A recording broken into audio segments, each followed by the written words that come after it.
Hello, I'm Dr. John Lang, and I want to welcome you to the course Basic Christian Ethics and Contemporary Social Issues.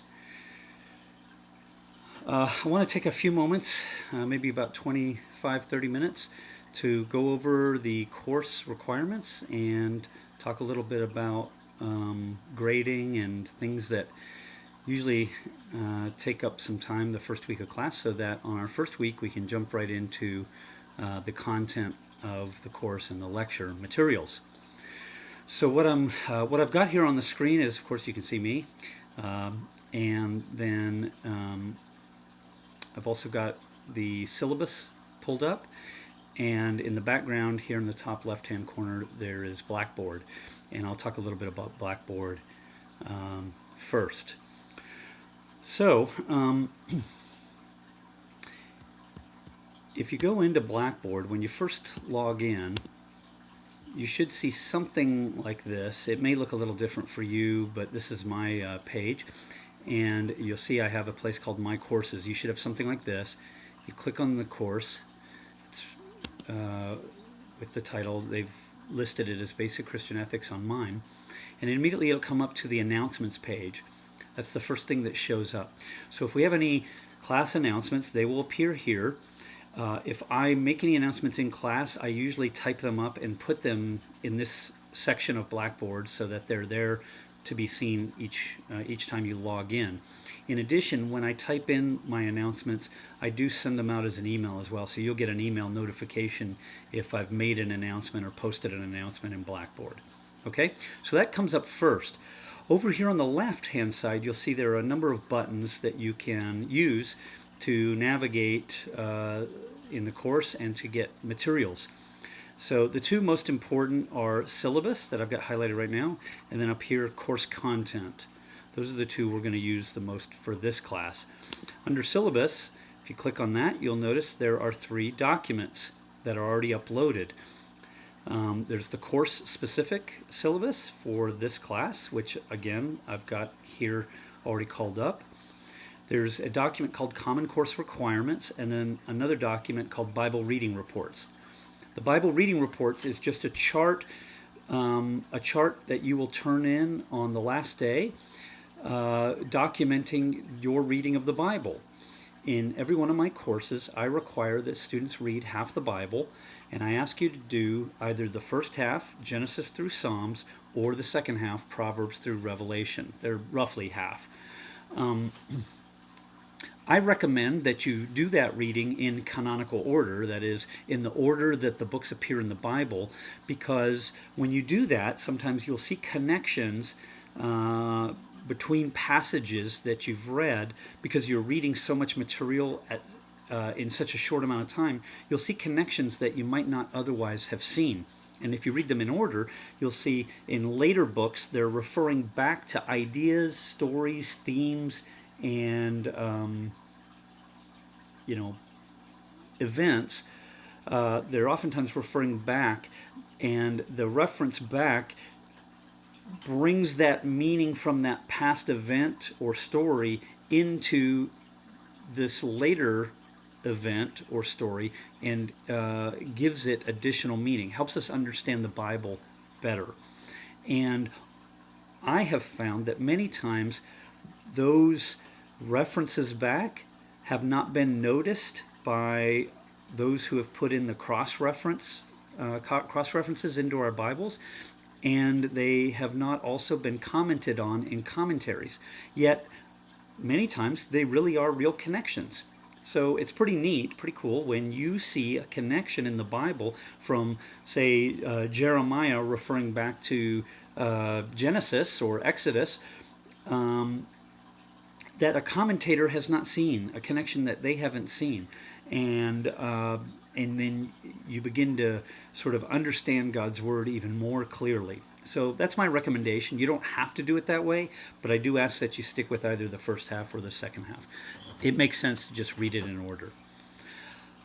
Okay, so the Bible Reading Reports is you'll just record the chapters you've read from each book. You'll see when you look at the chart, and then you add them all up at the end, and your grade is a percentage of what you read from versus what you should have read to get full credit. The Common Course requirements document, I'm not going to open it, but it basically covers questions that students typically ask about classes that are course immaterial, the kinds of questions that would be relevant for any class I teach. So I've put them into a document that I put up for all my classes. It talks about my grading philosophy. It talks about how to be a better writer. It talks about plagiarism and how to avoid it. It talks about what an A paper looks like versus a B paper versus a C paper, so that, the kinds of questions students will ask. So I don't have to keep answering the same questions over and over again, and I've just put them in one document. It's a long document. I would ask, if you have never had me for a class, to read it and read it carefully. If you've had me before, you've probably seen this before, so you can skim it. But that document is like an addendum to the syllabus, okay? Now let's talk about the course syllabus. So it's right here. I'm going to highlight it now. And this talks about, this covers all the requirements for the course and the course schedule. So it gives you an idea of what the materials we're going to be covering and the topics we're going to be discussing over the course of this semester. So on the syllabus, you see there the course number and title. You'll have my contact information. That's my cell phone and my email address. So if you have questions or you need to get in touch with me, if you're sick and you're gonna miss class and you want me to know about that, you don't have to tell me beforehand. But if you want to, you can email me with that information, or you can even text me at this number or call. I've put some scripture passages here just to encourage you.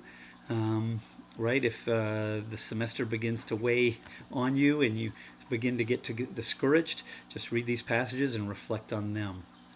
We do have the course description. This is the course description, I think, for basic Christian ethics. Contemporary social issues is a little different, but basically the two courses are close enough. We're going to talk about, a number of ethical issues, and we're going to also talk about worldview and culture, and the way our culture defines moral issues, limits moral issues, and also how people in our culture talk about it, and how we as Christians can impact our culture, in particular on moral issues. I'll also talk a little bit about legal issues, but that only insofar as legal issues should reflect moral issues. In other words, our laws should be based in sound moral theory. Okay, I've got the course goals here and learning objectives. I'm not going to read those to you, but I would like you to read over this and see it. Okay, now for the textbooks in the course, you see there are 4 textbooks, so it's a good bit of reading, but I have 4 textbooks for the course. The first one, and this is sort of the main text, is Evangelical Ethics by John Jefferson Davis. This is the 4th edition, and I would recommend getting the 4th edition. If you have an earlier edition, you can use it, but I would note that he has added more chapters to this edition, like chapters that aren't even in the earlier editions. So if you have an earlier edition and you want to use it, you'll need to find a way to get a copy of those chapters that have been added to the 4th edition. Okay, so that's this book. The next book is a book that I co-edited with Paige Brooks from New Orleans Seminary. It's called Don't Ask, Don't Tell.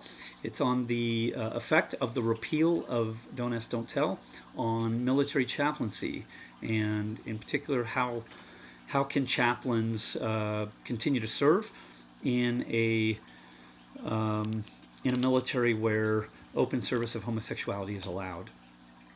As you know, the contemporary issue now is whether transgendered persons can serve in the military. Currently, President Trump has put a ban on that. It does create not only moral problems, but logistical issues for leaders in the military to try and figure out how to accommodate all these people. We talk a little bit about that, but we also talk about moral issues, legal issues, medical issues. So I think it's a pretty good book, and I don't say that just because I wrote it. If you need to skip a chapter, I would say The chapter that is let's say, the one you should read last if you're finding that you're running out of time is actually one of the chapters I wrote, chapter 5, Virtue or Obedience. Um, it's a philosophical chapter and a little more dry. So I think, if you had to skip one, that might be the one to skip. But obviously, I would rather you read 100% of the reading. Okay, the next book is Saving Leonardo by Nancy Pearcey. We're going to read this near the end of the semester, and we'll spend 1 week's class period discussing it. She talks about culture, about art, and about ethics, and how basically secular humanism has dominated our culture from art to entertainment, and how that seeps its way into the broader culture and of course into our homes and even into the ways that even Christians think. And so it's a good book, a good book to identify and respond to a broader secular culture. Last but first for us to read, but the last book on our list is William Willimon's Calling and Character. This is a book about ethics in ministry, ministerial ethics. It's a good book, but I'm going to warn you that Willimon comes from a more liberal tradition, liberal theological tradition, and more liberal ethical tradition. So there are going to be some things he says that probably not going to agree with, but nevertheless, it's a good book. It's worthy of our consideration, and we'll spend some time talking about it.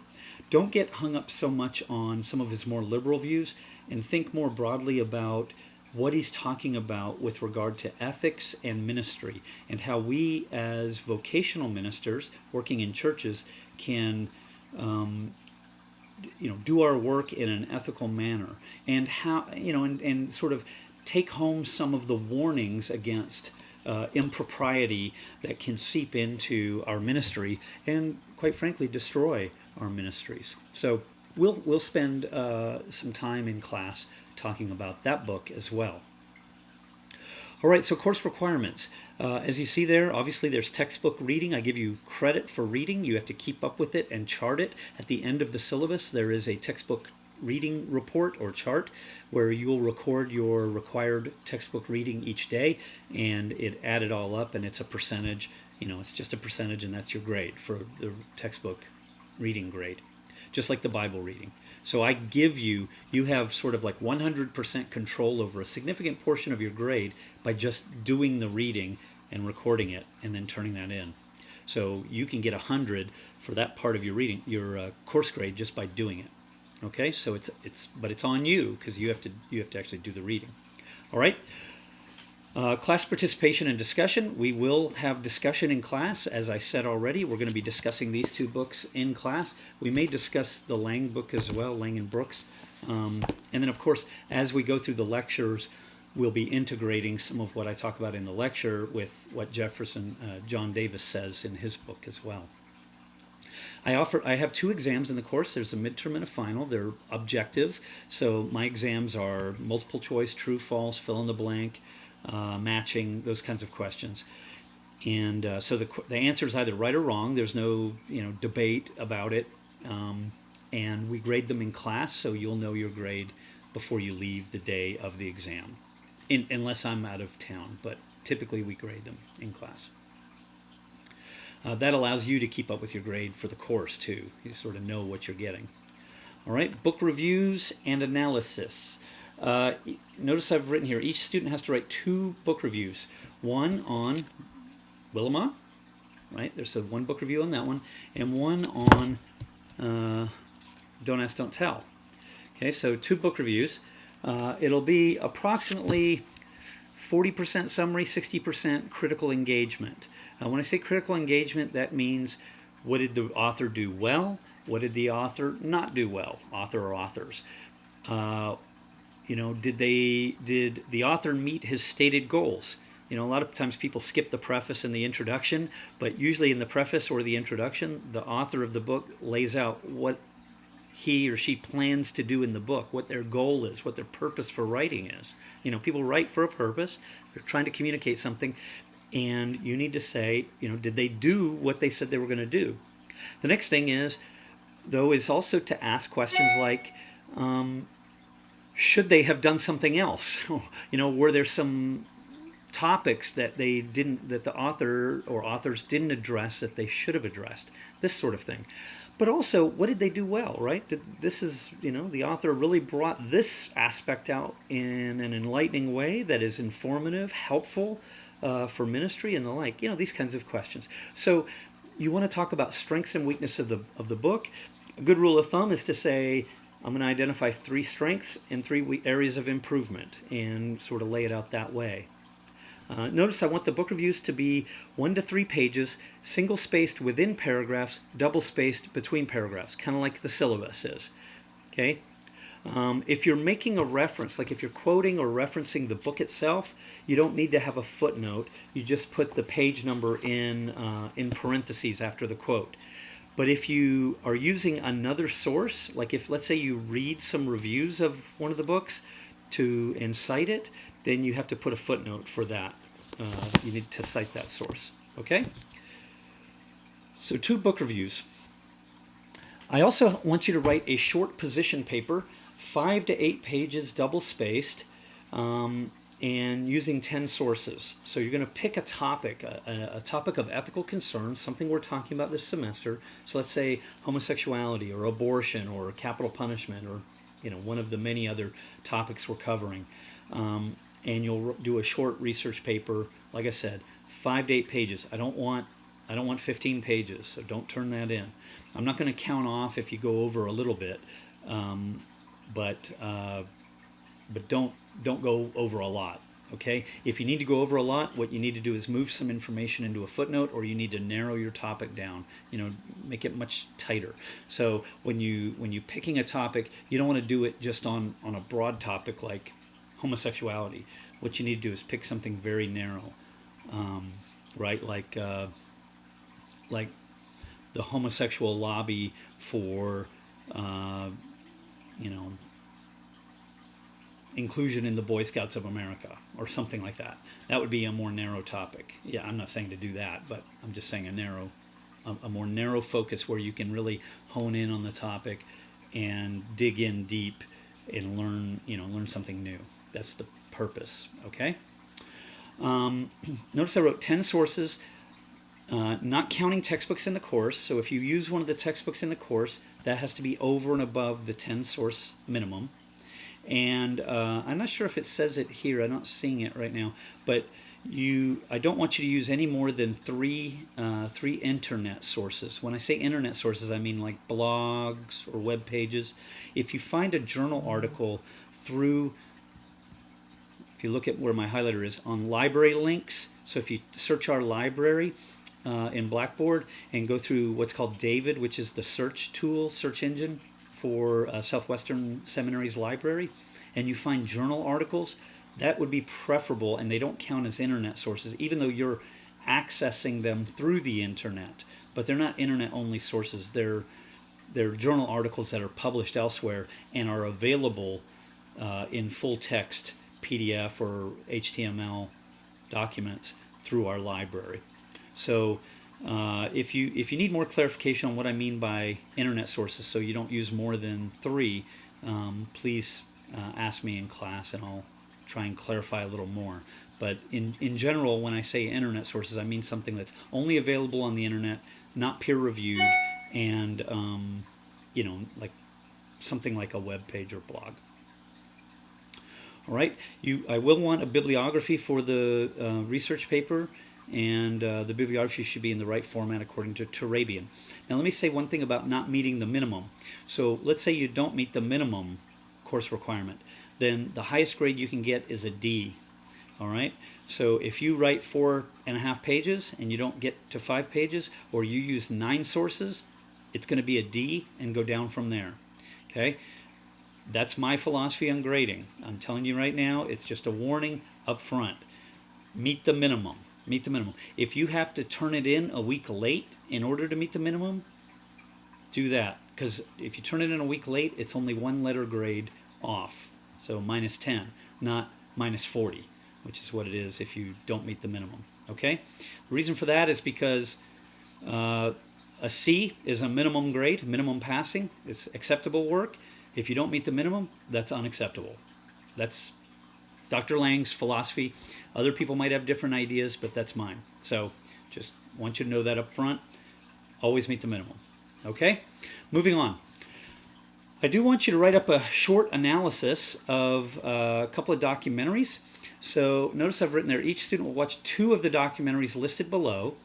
Write a short 1 to 3 page double-spaced, 1 to 3 pages double-spaced response to each. Okay? So what I'm looking for is what are the relevant, like what are the key ethical issues that are discussed in the documentary, and then maybe some reflection on biblical, theological themes, and or how should a Christian respond to this issue. I've listed a number of them. A lot of them are Frontline episodes or American Experience episodes, which are on PBS. Frontline's one of my favorite shows. They do a lot of interesting documentaries that are pretty well balanced. I mean, it's PBS, so it's a little bit left-leaning politically, but and morally and socially, but by and large, they do allow both sides of an issue to be heard, and so as you can see, on the list, I've got a number of topics from war and politics to environmental issues to economic theory to medical ethics, abortion and euthanasia. Under American Experience, we have again medical issues with the lobotomist. I don't know if that one's still up, but it's quite interesting.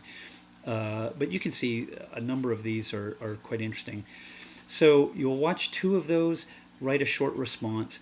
It really should only take you like 30 minutes. It would be like sitting down and writing a Facebook or a blog post on in reflection on the movie. That's really all I'm looking for.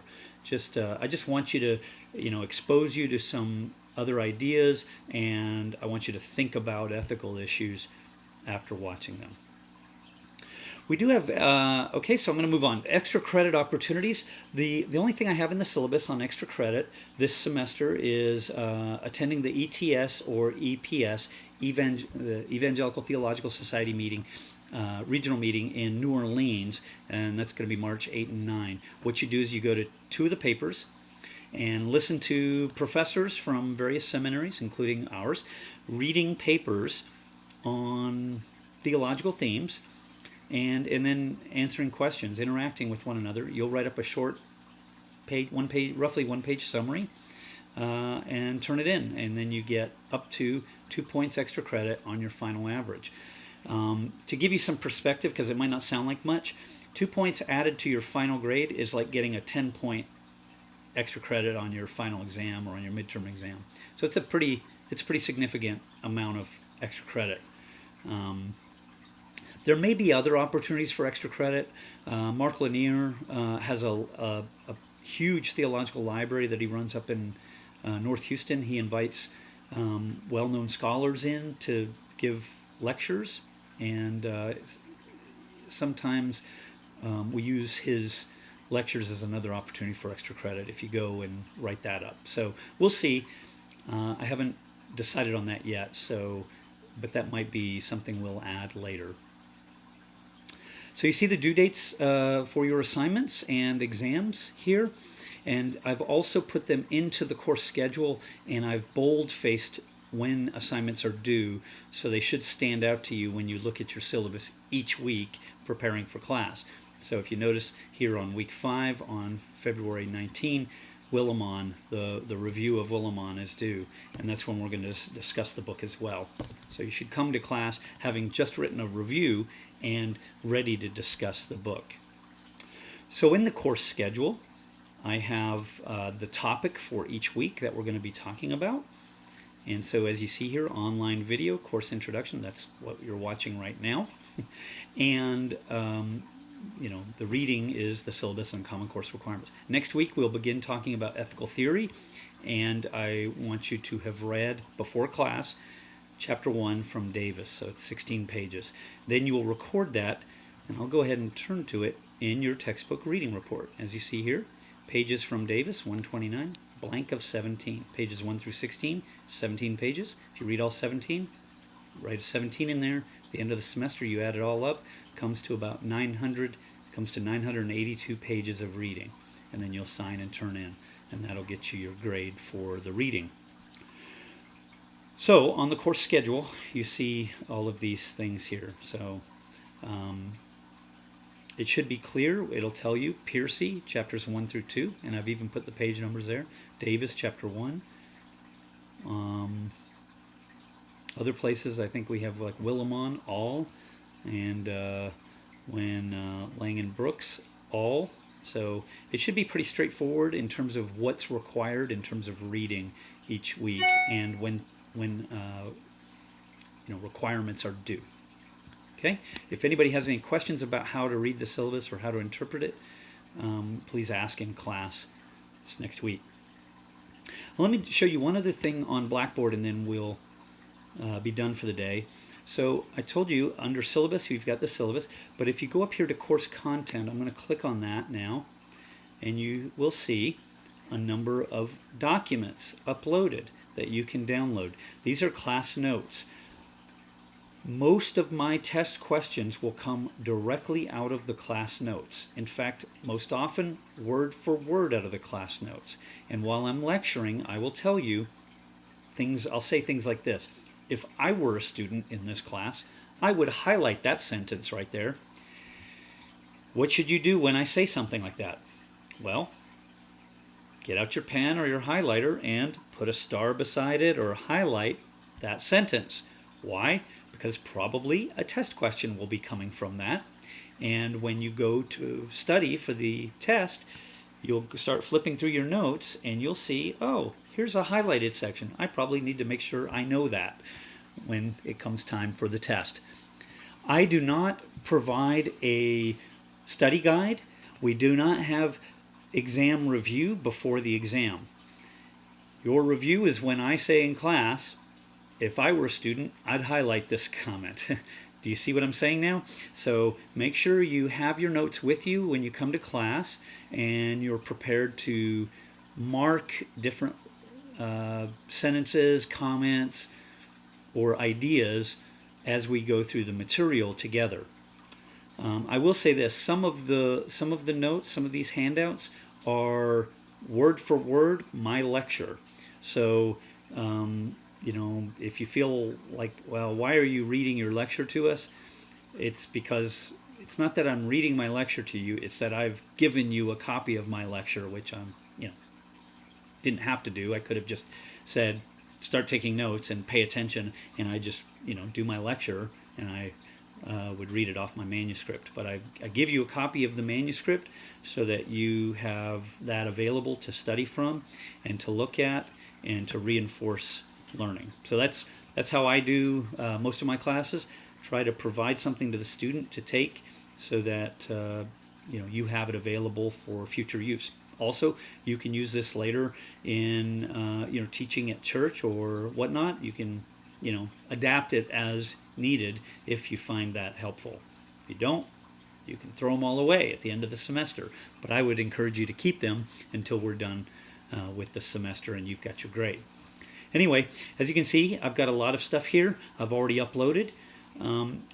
If I upload more documents throughout the course of the semester, and I very well may, then I will make an announcement and create an announcement here in Blackboard, and you'll get an email notification so that you'll know to go back. So if you're one of these people who jumps right on it and is going to download all of this right away and have it all, and then never look back in Blackboard, just make sure you're checking whatever email is linked to Blackboard so you get the notifications if I do post more content. And I might. I've got some more notes that I may upload from another class, another course I've taught, but that I think are pretty helpful as well.